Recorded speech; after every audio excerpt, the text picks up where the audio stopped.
बिस्मिल्लाहिर्रहमानिर्रहीम। अस्सलामुअलैकुम। Welcome to SA teaching zone.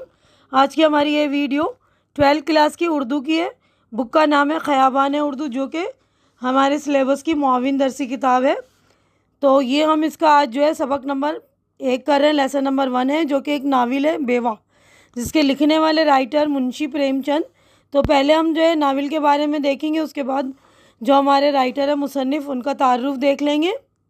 तो देखिए, नावल जो है, देखिए नसरी असनाफ में नावल इस वक्त दुनिया की मकबूल तरीन सिनफ़ों में शुमार की जाती है। नावल दुनिया भर की ज़बानों में लिखे और पढ़े जाते हैं। मुख्तलिफ़ अदीबों ने अपने अपने तौर पर नावल की तारीफ़ें मुतय्यन करने की कोशिश की है, लेकिन ज़िंदगी की तरह नावल की भी कोई ऐसी तारीफ़ मुमकिन नहीं जिसे मुकम्मल या क़तई कहा जा सके। फिर भी नावल का इतलाक़ सादा और सलीस ज़बान में लिखी गई इसी तवील और भरपूर कहानी पर किया जा सकता है, जिसमें आम जिंदगी के हालात व वाक़यात, मसाइल व मामलात को तफसील के साथ पेश किया गया हो। रवायती नावल के आम अज्ज़ाए तरकीबी में प्लॉट, किरदार निगारी, मंजर निगारी, मुकालमा निगारी और मरकज़ी ख़याल को शुमार किया जाता है। इसमें प्लॉट और किरदार निगारी को बुनियादी हैसियत हासिल रही है। अलावा इस के नावल में ज़िंदगी के मुशाहिदे और इंसानों के नफ्सियाती मुताल्ले से भी कुछ लिखने वालों ने बहुत काम लिया है। हर नावल किसी न किसी नज़रिया हयात का हामिल होता है। इसी बिना पर यह भी कहा जाता है कि नावल मुसन्निफ़ के नज़रिया हयात का आईनादार होता है। उर्दू ज़बान में नावल निगारी का आगाज़ 19वीं सदी के निस्फ़ आखिर में हुआ। ये दौर दो तहज़ीबों के तसादुम और कशमकश का दौर था, जिस पर बड़ी शिद्दत के साथ अंग्रेज़ी अदब के असरात भी पड़ रहे थे। नज़ीर अहमद, रतन नाथ सरशार, अब्दुल हरीम शरर और मिर्ज़ा मोहम्मद हादी रसवा उर्दू के अहम तरीन नावल नगार कहे जाते हैं। 20वीं सदी में उर्दू नावल ने बड़ी तरक्की की। इस अहद के नावल नगारों में प्रेमचंद, अज़ीज़ अहमद, हयातुल्लाह अंसारी, कृष्णचंद्र, असमत चुग़ताई, मुमताज़ मुफ्ती, क़ुर्रतुल ऐन हैदर, अब्दुल्ला हुसैन, शौकत सिद्दीकी, खदीजा मस्तूर, जमीला हाशमी, इंतज़ार हुसैन, क़ाज़ी अब्दुल सत्तार, जीलानी बानू और जोगिंदर पाल वग़ैरह अहम हैं। नावल के सिन्फ़ ने मगरबी नावल, ख़ास तौर पर अंग्रेज़ी और रूसी नावल से गहरे असरात कबूल किए हैं। पिछले कुछ बरसों में कदीम हिंदुस्तानी फ़िक्शन के असालीब से भी बाज़ लिखने वालों ने बहुत रोशनी हासिल की है। चुनांचा उर्दू की पुरानी दास्तानों, कथा, सरद सागर और अलीफ लैला की रवायत का असर भी चंद नए नावल निगारों के यहाँ देखा जा सकता है। तो ये नावल का तारुफ था। अब हम जो है हमारा जो नावल बेवा, उसके लिखने वाले जो है मुसन्निफ़ प्रेमचंद, उनका तारुफ देख लेते हैं हम। तो देखिए, मुंशी प्रेमचंद 1880 था 1936, यानी 1880 में पैदा हुए और 1936 में उनका इंतकाल हो गया। प्रेमचंद की पैदाइश बनारस के एक गांव लम्ही में हुई। उनका असल नाम धनपत राय था। कुंबे के लोग नवाब राय भी कहते थे। दादागर साए लाल पटवारी थे और वालिद अजायब लाल डाक खाने में मुंशी थे। वालिदा आनंदी देवी के मायके के लोग भी तालीम याफ्ता थे। प्रेमचंद की इब्तिदाई तालीम गांव के मदरसे में हुई। मैट्रिक पास करने के बाद 1899 में बनारस के करीब चिनारगढ़ के एक मिशन स्कूल में असिस्टेंट मास्टर की हैसियत से मुलाजिम हो गए। इसी ज़माने में अदब का बाकायदा मुताल्ला शुरू किया। चिनार मिशन स्कूल के बाद जुलाई 1900 में बहराइच के ज़िला स्कूल में मास्टर की हैसियत से मुलाजिम हुए। इसी साल सितंबर में फ़र्स्ट एडिशनल मास्टर की हैसियत से उनका तबादला प्रतापगढ़ हो गया। सन 1902 में तदरीस की बाकायदा तरबियत हासिल करने के लिए इलाहाबाद के ट्रेनिंग कॉलेज में दाखिला लिया और फर्स्ट डिवीज़न में कामयाबी हासिल की। इसी ज़माने में उन्होंने हिंदी और उर्दू स्पेशल वर्नाक्यूलर का इम्तिहान भी पास किया। ट्रेनिंग के बाद सन 1904 में इलाहाबाद के एक मॉडल स्कूल में हेड मास्टर रहे। सन 1905 में कानपुर के ज़िला स्कूल में मास्टर की हैसियत से तकर्रुर हुआ। जून सन 1909 में महोबा ज़िला हमीरपुर यूपी के लिए तबादला हो गया और तदरीस के बजाय स्कूल के मुआयने का काम सुपुर्द हो गया। मऊ के क़याम के दौरान सन 1916 में इंटरमीडिएट और 1919 में गोरखपुर के ज़माने क़याम में इलाहाबाद यूनिवर्सिटी से प्राइवेट तौर पर बीए का इम्तिहान पास किया।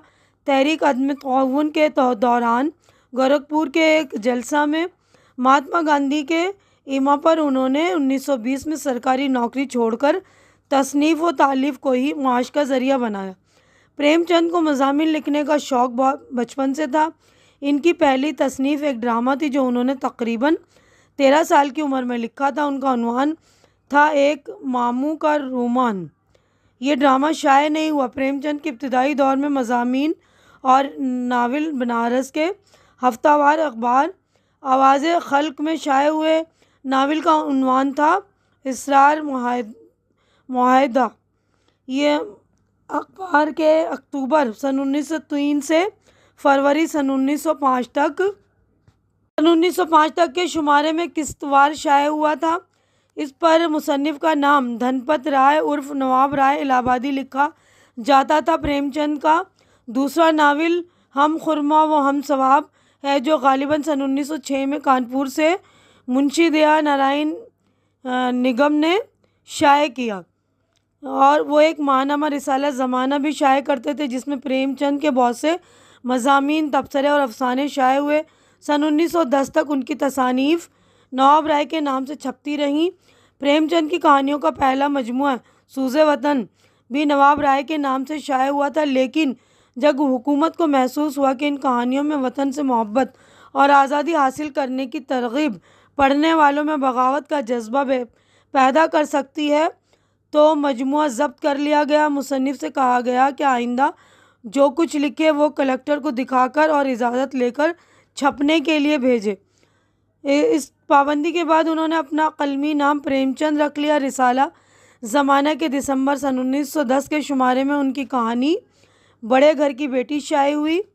प्रेमचंद के नावल असरार मुआहिद और सूज़े वतन में शामिल कहानियों का ये पहलू बहुत वाज़ेह है कि उन्होंने अपनी तहरीरों के ज़रिए समाज की बुराइयों और अंग्रेज़ी हुकूमत की चालबाजियों से अवाम को आगाह किया। इस तरह वो अपने मुआशरे की इस्लाह करना चाहते थे। प्रेमचंद के इस इरादे की वजह से हिंदुस्तानी मुआशरे में फैला हुआ इंतशार था।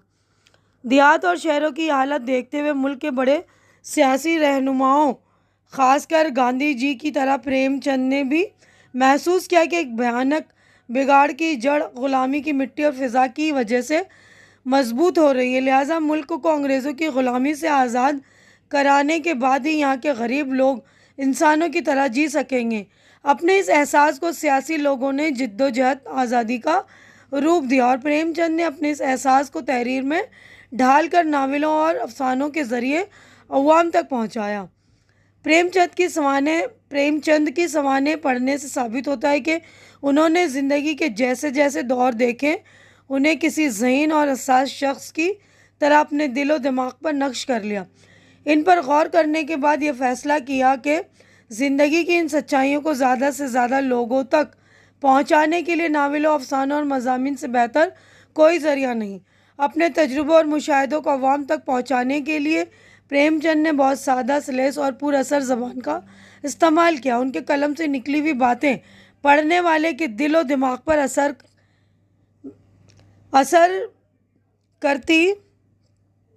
डालती हैं, और वो उर्दू के साथ साथ रोज़मर्रा की हिंदी के अल्फाज भी मुनासिब जगहों पर इस्तेमाल करते हैं। उनके नावलों और अफसानों में मकसद परस्ती और समाजी फलाह व बहबूद के एहसास के साथ साथ दिलचस्प किरदार और मज़ाहिया किरदार भी हैं।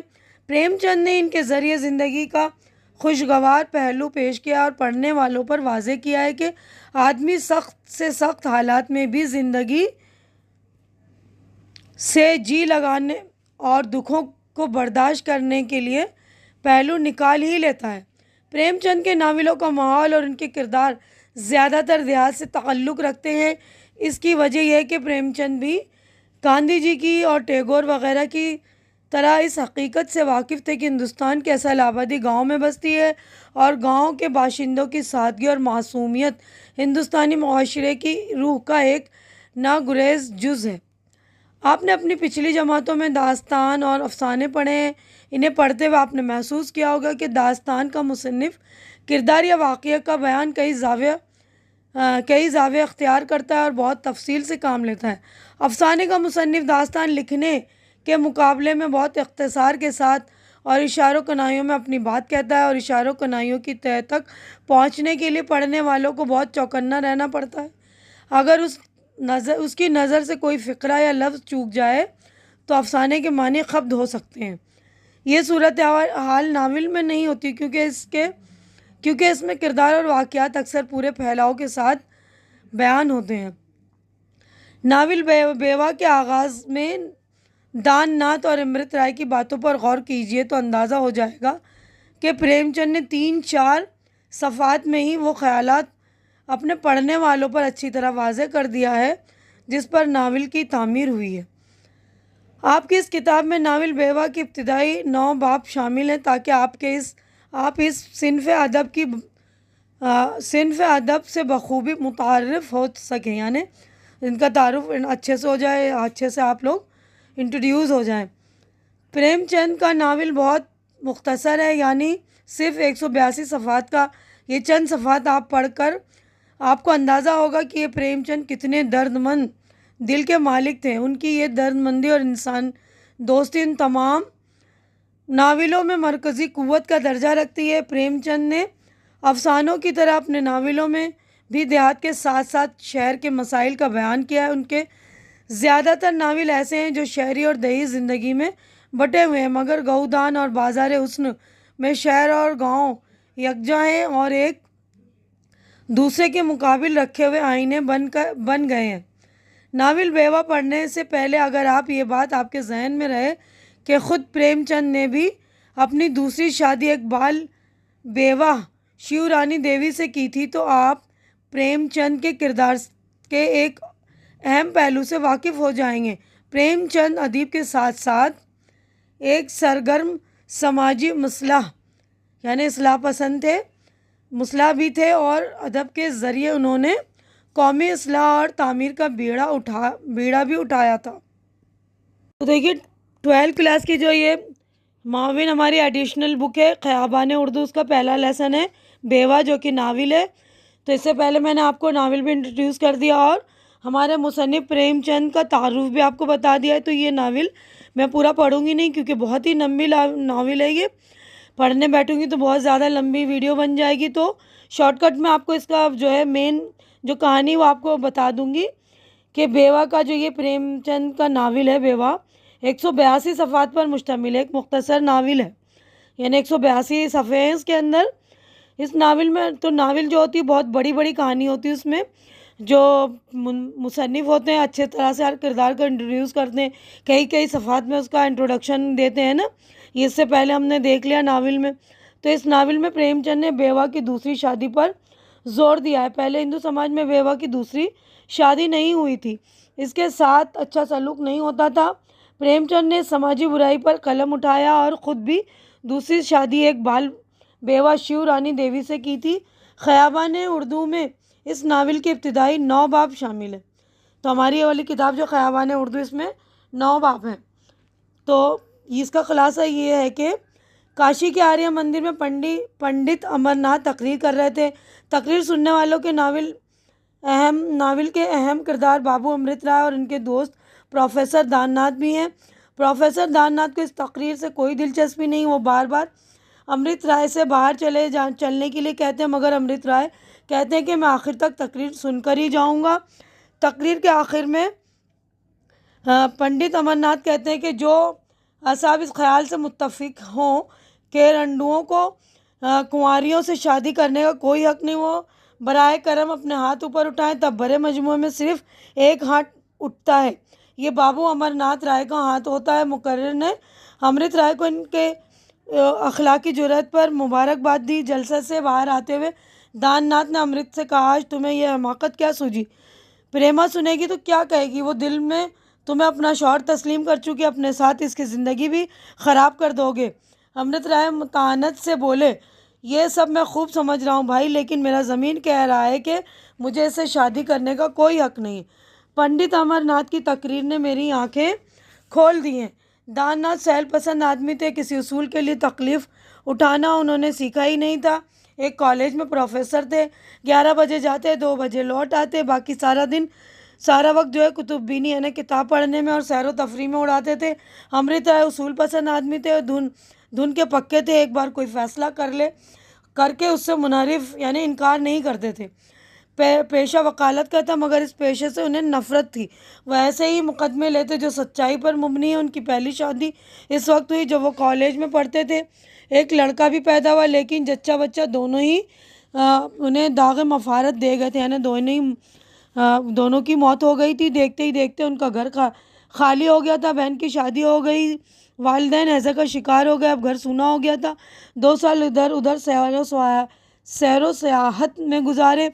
वापस आए तो ससुराल वालों ने दावत की, जिसमें उन्होंने अपनी बीवी की बहन प्रेमा को देखा, जो अब जवान हो गई थी। उसे देखकर अमृत राय के दिल पर असर हुआ और उन्होंने ससुराल आना जाना शुरू कर दिया। एक रोज़ उनकी सास ने मतलब की बात कही कि वो प्रेमा की शादी उनके साथ करना चाहती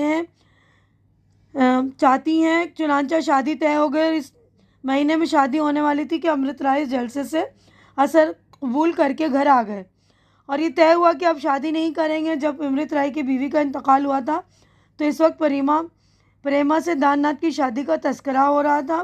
प्रेमा की बड़ी बहन के इंतकाल के बाद इसके पिता लाला बद्री प्रसाद ने दाननाथ से मुंह फेर लिया। प्रेमा के वालिद लाला बद्री प्रसाद को जब ये मालूम हुआ कि अमृत राय ने अपना इरादा बदल दिया तो वो सख्त नाराज़ हुए।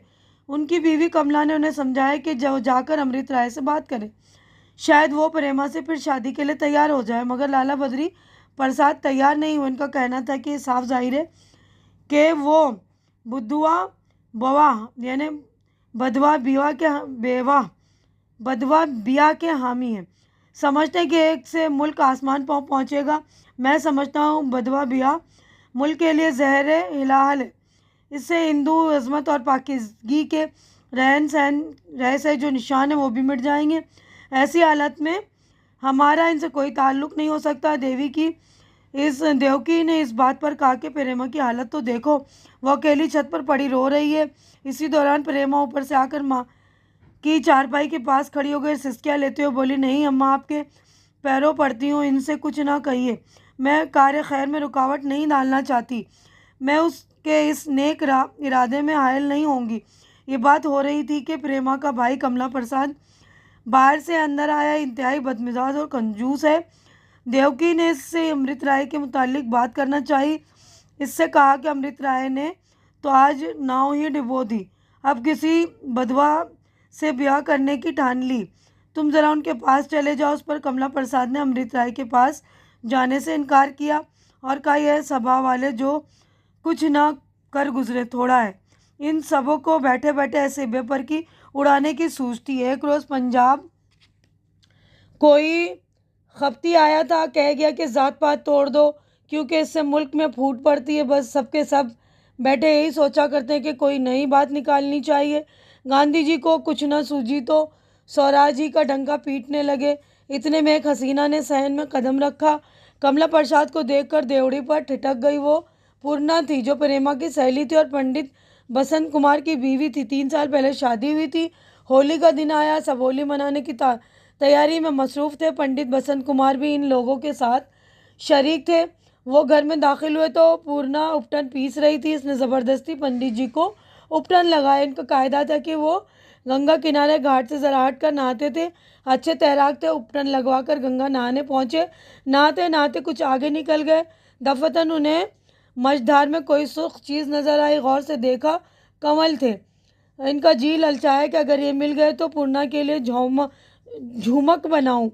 इसी ख्याल से तैरते हुए जब वो मझधार तक पहुँचे तो वो तैरते तैरते थक चुके थे। बसंत कुमार ने फूल मुंह में पकड़कर फिर जोर लगाया, मगर हाथ पैर न हिल सके और लहरों में समा गए। सिर्फ कमल के फूल पानी में तैरते रह गए। प्रेमा के पिता लाला बद्री प्रसाद मज़हब के मामले में बड़े फराख दिल थे। पूर्णा तो इनकी पड़ोसन ही नहीं, बरहमीनी भी थी। इनकी लड़की की सहेली 13वीं के बाद उन्होंने पूर्णा को अपने ही घर में रहने के लिए बुला लिया। अब पूर्णा अपना घर छोड़कर बद्री प्रसाद के घर में रहने के लिए आ गई। पूर्णा को देखकर कमला प्रसाद का मन उसी की तरफ खींचने लगा और पूर्णा चाहता है कि वो इससे करीब हो जाए। अमृत राय ने खुद तो शादी न करके एक बधवा आश्रम खोलने का फैसला किया। इसके साथ ही उन्होंने दाननाथ की जानिब से प्रेमा के पिताजी के नाम खत लिखकर शादी की ख्वाहिश जाहिर की। प्रेमा के पिता बद्री प्रसाद ने किसी न किसी तरह इस रिश्ते को कबूल कर लिया और बैसाख में प्रेमा की शादी दाननाथ के साथ हो गई। पूर्णा के घर में आने से कमला प्रसाद की बीवी सुमित्रा को गोया आंखें मिल गई। सुमित्रा का ज़्यादा वक्त पूर्णा के साथ गुजरता और कमला प्रसाद को ये मौका नहीं मिलता कि वो किसी तरह पूर्णा से अपने मन की बात कह सके। कई रोज़ बाद कमला प्रसाद वह 2 रेशमी साड़ियाँ लाए और बेधड़क इसके कमरे में घुस गए। इस वक्त सुमित्रा अपने और पूर्णा एक ही पलंग पर लेटी बातें कर रही थी। उन्हें देखकर कमला प्रसाद ने कहा, माफ़ करना पूर्णा, मुझे मालूम न था कि तुम यहाँ हो। फिर सुमित्रा से कहा, ये 2 साड़ियाँ लाया हूँ, सस्ते दामों में मिल गई, एक तुम ले लो, एक पूर्णा को दे दो। सुमित्रा को कमला प्रसाद का इस तरह साड़ियाँ लाना कुछ अजीब लगा। दोनों मियाँ बीवी की तकरार होने लगी। सुमित्रा ने गुस्से में आकर दोनों साड़ियाँ उठाकर दरवाजे के बाहर फेंक दी। साड़ियाँ गीले फर्श पर जा पड़ी, जिससे इनमें धब्बे लग गए। कमला प्रसाद ने पूर्णा से एक साड़ी लेने के लिए इसरार किया, मगर पूर्णा ने खूबसूरती से ये कहकर टाल दिया कि बाबूजी, रेशमी साड़ियाँ पहनने की मुझे मनाही है, तो लेकर मैं क्या करूँगी। ऐसा ही है तो कोई सूती महीन धोती लाग दीजिए। कमला प्रसाद ने कोई जवाब न दिया, साड़ी चुपके से उठाई और पैर पटकते हुए बाहर चले गए। तो ये पूरा नावल हमारा यहाँ पर मुकम्मल हो गया है। अब आगे बढ़ते हैं हम। तो देखिए नावल हमारा मुकम्मल है। यहाँ पर देखिए मश्क शुरू हो रही, तो यहाँ पर 3 सवालात हैं, हम तीनों के जवाबात देखेंगे। तो पहला सवाल है, प्रेमचंद की नावल निगारी की खुसूसियत पर तनकीदी मजमून लिखिए। तीनों जवाबात देख लेते हैं हम।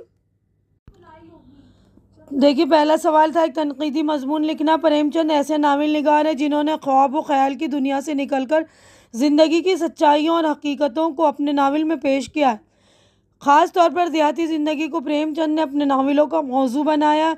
इनके नावलों का माहौल हकीकी होता है, ख़याली और रूमानी नहीं। प्रेमचंद ने अपने नावलों में किसान, मज़दूरों, मेहनत कशों और समाज के निचले तबकों के लोगों के दुख दर्द, एहसासात और जज्बात की तर्जुमानी की। इनकी तवज्जो का मरकज़ मशरक़ी उत्तर प्रदेश के देहात थे।